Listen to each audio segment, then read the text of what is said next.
Okay, let's start with the Pledge of Allegiance and Okay. get Are this, you guys ready? Okay. get this show on the road. I pledge allegiance to the flag of the United States of America and to the republic for which it stands, one nation, under God, indivisible, with liberty and justice for all.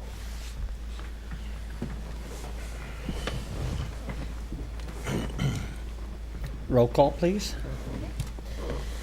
I will go in alphabetical order.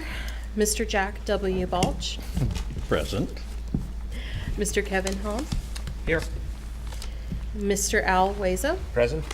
Mr. Jack Rogers, Mr. Craig Steckler. Here. Would anybody like to make a motion to approve the minutes? So moved. Second. All those in favor? Aye. Anybody opposed? Okay, any oral or written communication? No, there are no oral or written communications at this time. Thank you. Bob, would you like to give us, to get your glasses ready, give us your report, please?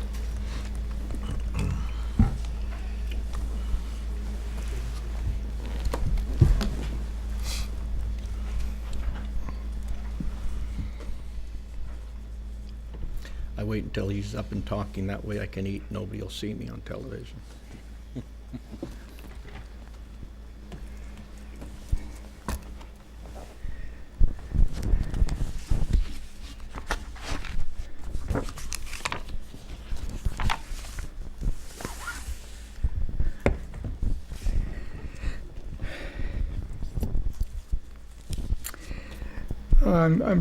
I'm not sure if you had a chance to review the schedule that we sent to you, so I'll just go over the mainly the highlights.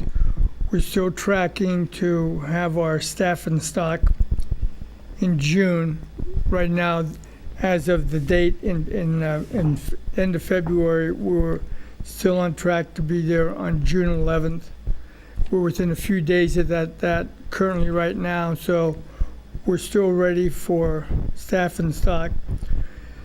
All the different FLSO, which is the Fire Life Safety Officer from Oshpod, have been conducting their inspections, and our final inspection is actually coming a week from Monday for our final, which is obviously probably the most important inspection that we have for all of them. So all those things are on schedule. There's not a lot of float in any of these things anymore. They're pretty much, everything's pretty tight, but we are on schedule. We also are ready for the August final completion date time frame, which would allow for, which is not on here, a special opening in middle of September and first patients first part of October 10th actually. So our main challenges at this point is as much as we need the rain, we don't want to see any more of it. We had those dirt areas that we walked on tonight need to be fully paved and operational. Both the south entrance of the ED and the main roadway going down the east side of the project have to be in place for final sign-off from City of Fremont Fire Marshal, and also the elevator inspector has a new criteria where they have to be able to drive up to the front of the building, get out of their car without having to wear the PPE, the protective gear, and walk into the lobby of the building and get in the elevator. It's a new criteria, so we are on track to do that, but we are within days of being on track to do that. So all these things are in place. The inside of the building, as you can see, is all there. We haven't lost that, but the outside is our main objective right now. Any questions on schedule? Questions? So the thing that I should say in terms of schedule is we fully anticipate the substantial completion in June. We're not sure we're going to hit exactly the 11th, but it will be done in June.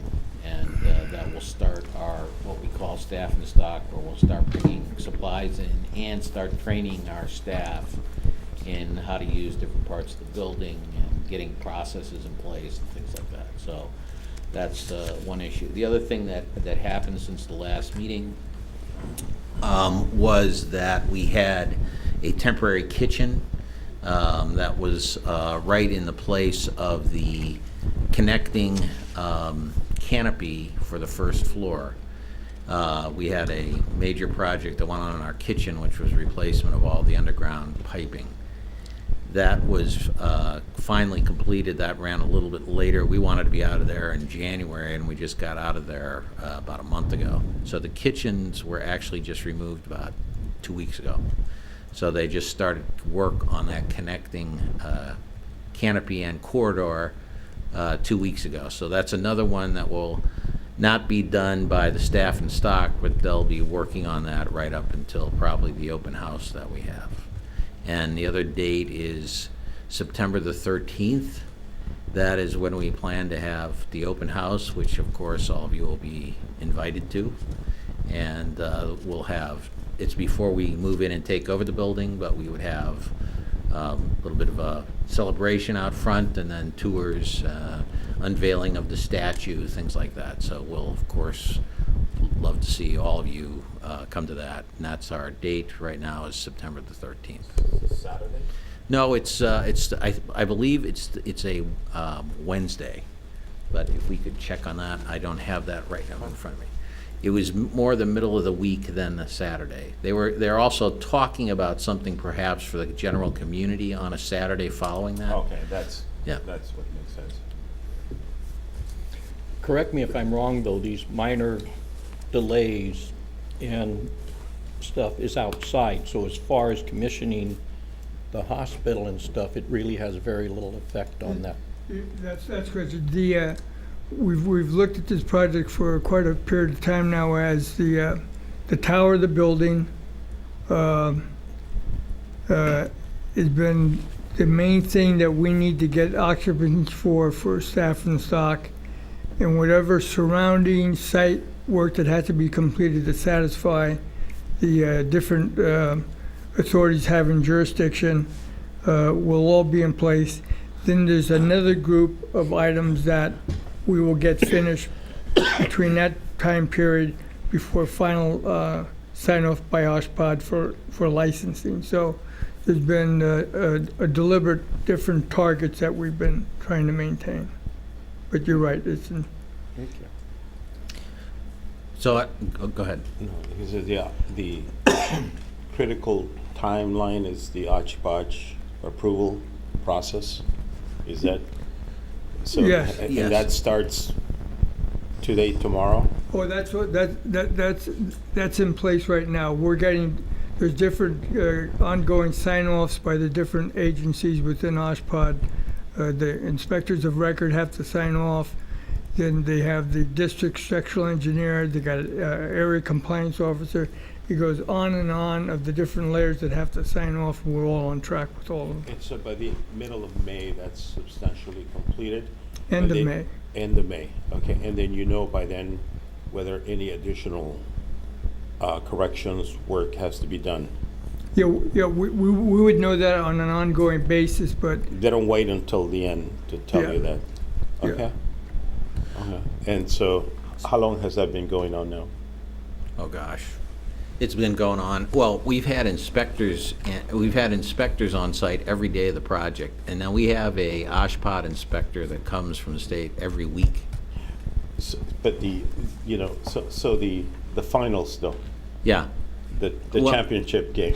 Well, the finals are supposed to be done, that's what the substantial completion dates are. So the one in Oh, okay. June would be, there's all sign-offs on everything by then. That's And correct, yes. then So the we- final completion is August. So you do have some grace time period to be, depending on what they find. They find. Yeah, so, and they typically find things for you to continue. They have to justify their Sure, existence. I'm sure we'll have a few things that we have to fix along the way. they're allowed to have, work items that don't affect the operation of the facility, they will grant a temporary certificate of occupancy Oh, with so a you can- list of items to be completed. So you can still open, but, Yeah, yes, sir. okay, it's good to know. And then going forward, the work of this committee, we're behind a quarter usually. So this will be reported in the last quarter of this calendar. Yes. And then what happens if the work of this committee is done, basically? Yeah, what would Fine. happen is, it'll go, okay, generally, the final payments, you'd be surprised how long it takes for those final payments to happen. Oh. So it's not unusual for us to be done in, let's say, substantial completion is August, that the final payments and everything will be wrapped up a year after that. Oh. It takes that long Sorry I for asked. everything to get paid. And I would say, I think so we'll finalize the financials, and then there would be a final report made to the board, and that would Okay, do it. And that will do it. Yeah, And that's when we're gonna have our wine tasting event. that's correct. Okay, that's what I was aiming at. Thank you. Okay, would you like to go on to the cash flow, please? Yes. The next slide, please. Is our constructive cumulative cash flow. The red line is the actual invoice. The green line was the adjusted budget. And as you can see, we're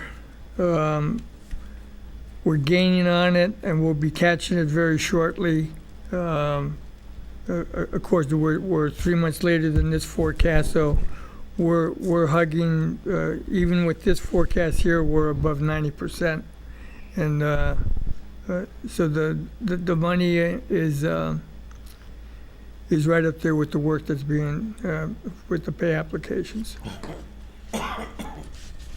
And then the next slide, please, is the monthly invoice actual versus, which is the red bar again, the green being the adjusted forecast. And the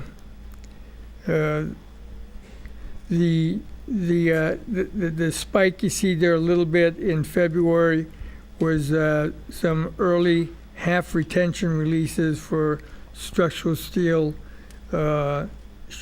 shoring and things of that nature, the earthwork. So that's the reason for that bar being up as high as it is. So we're very close to running out of the green bar and the red bars. Okay, any questions?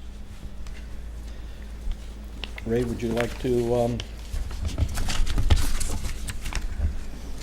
I'm gonna warn you that mine is gonna sound like same song, second verse from the last. Did you want this? But that's the good news, no thanks. Okay. So let me summarize on our dashboard up there, which you've, I'm sure, have become well acquainted with by now.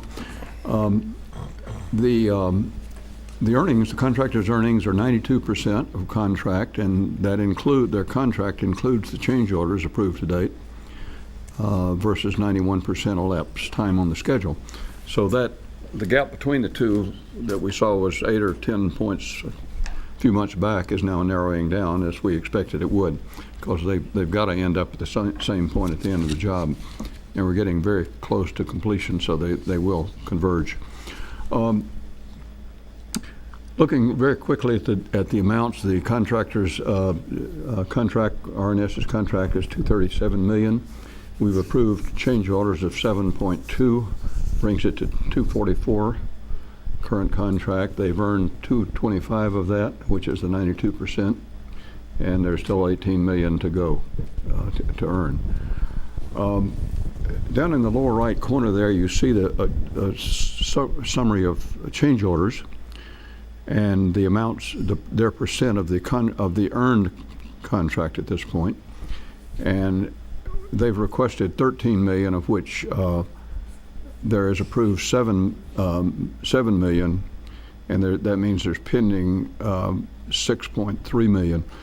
I footnoted that down below to indicate that of that quote pending amount, 4.5 million has already been negotiated, and it's going into change order 4, so that's expected to be rolled up. So that means we only have, $1.5 million or so left in the quote pending column after we have change order 4.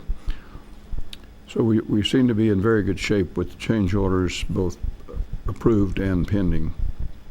And over on the left again, we're targeting to complete substantial completion in June.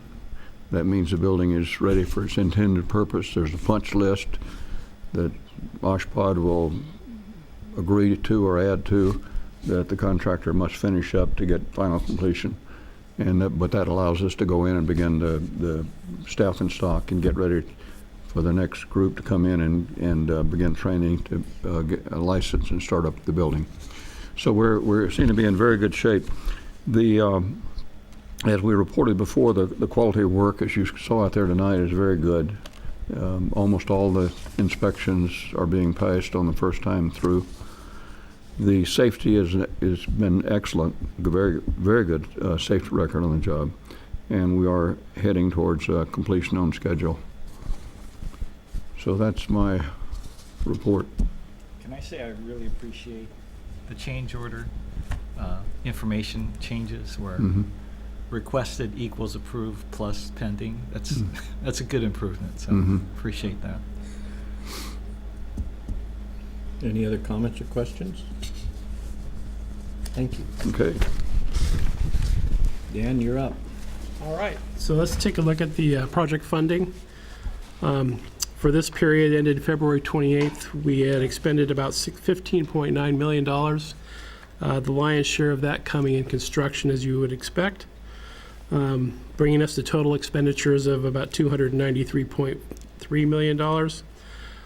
Of that, $285.9 million of that has been reimbursed with general obligation bonds.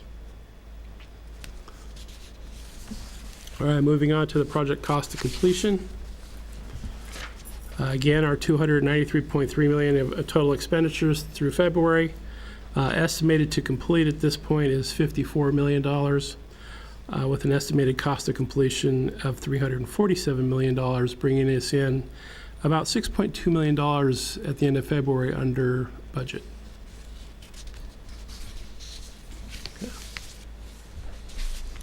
All right. I should say a few things in here that we talked about this before, but just to make you aware. So there's one part of this budget or this project that we did not project in here, and that is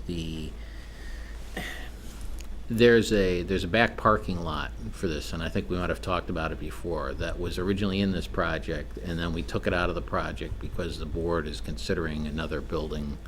And why put in a parking lot and other improvements, lighting, electrical, all that kind of stuff, when we would be looking to tear it out within a couple of years. So that is not what we're going to have to turn that. So basically, and that's a space back where you see all the trailers that we sort of had to walk through today. It used to have the helipad on it. So our plan right now is to leave it as much intact as possible. It keeps some of that space that's paved over and turn the rest of it basically as much as we can into just grassland. We anticipate that that's going to cost us some money to do that. At this point, we've got a few estimates. We think that it'll be covered under the contingency that we have left in the project. So we didn't project that yet against the $6 million. But that's one of the things that's out there. The other thing that we're currently in negotiations on is the original completion date for the project, as you can see, is August.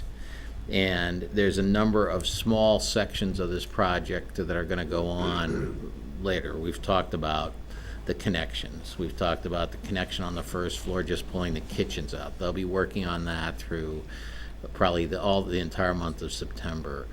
there's things with the back loading dock and the back corridor that is probably going to go a little bit longer than that. So we're going to have to be in negotiations with Rudolph and Sletton for, general conditions and things like that for them extending to finish the job. The work itself is included in here. It's their general conditions type stuff.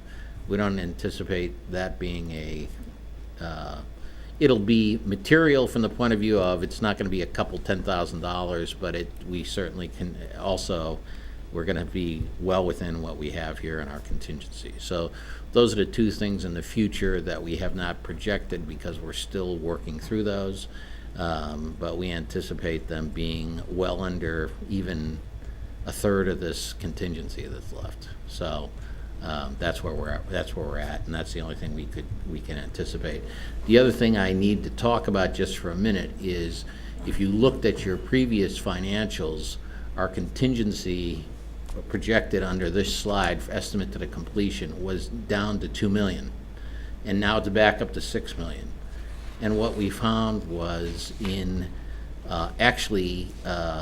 we were preparing for the last meeting, there were several questions that came up looking at all the numbers, and we found that we were over accrued for some of the change orders that had been counted in a couple of places. So we actually were too conservative last time, and this is representative of where we are. So we're 92% done here, and we're back with the original contingency we started the project with. So we're in good shape financially on this thing. So in one meeting, Dan made us $4 million. I do what I can. That is correct. Well, Dan comes to the meeting instead of Chris. Tell Chris to stay home. All right, and then moving on to the funding sources. As you know, we started with about $289 million of general obligation bonds. We add in the interest over the time of $977,000 to give us a total available funds of $290 million. You take a look at our Phase 2 expenditures to date of $293 million, $7.4 million of those not being reimbursed with general obligation bonds, giving us a total spend of $285 million on general obligation bonds and a funds available at February 28th of $4.3 million. Very likely that by the time we meet again, that $4.3 million would have been spent on the construction, expiring all general obligation bond funds available. At that time, we move into our estimated additional funding sources, including the revenue bonds, the Washington Hospital Healthcare Foundation pledges, and the specific purpose fund for a total of $24.1 million, which is adequate to cover the remaining costs of the building. So also, since last meeting, our projected use of the revenue bonds has gone down. Last time we were projecting 20 million, now we're down to 17 million. And we'll continue to put pressure on that. It's basically at this point all being spent on the equipment for this building, and so that could never have been reimbursed by general obligation bonds. And so we'll be, I'm sure, applying as much leverage as we can to that. We're reusing a lot of equipment, bringing it over from the main hospital, and but that will be what the use of these funds are, equipping the building to finish it off and get it ready for use. Okay, That's the end of my report. thanks. Okay, I believe that is back to you now, Ed. Yeah, so, let's see. The next meeting is July 18th, which means that we should be completed with all our internal construction. We should be under staff and stock, and we should still be working on the exterior to finalize that. The other thing we're working on is we're due another annual report to the board for the period ending in 2017. So we will get you off a copy of that and set a time for Mr. Balch sometime to make a presentation to the board, pending hearing back from you guys that you're okay with what we put together. So If you ask questions, we can put this report off for about a year. So that's in progress right now, and we'll get that off to you as we finalize it. Okay. And I think I have no further business after that unless there are questions. Any other questions? Meeting adjourned.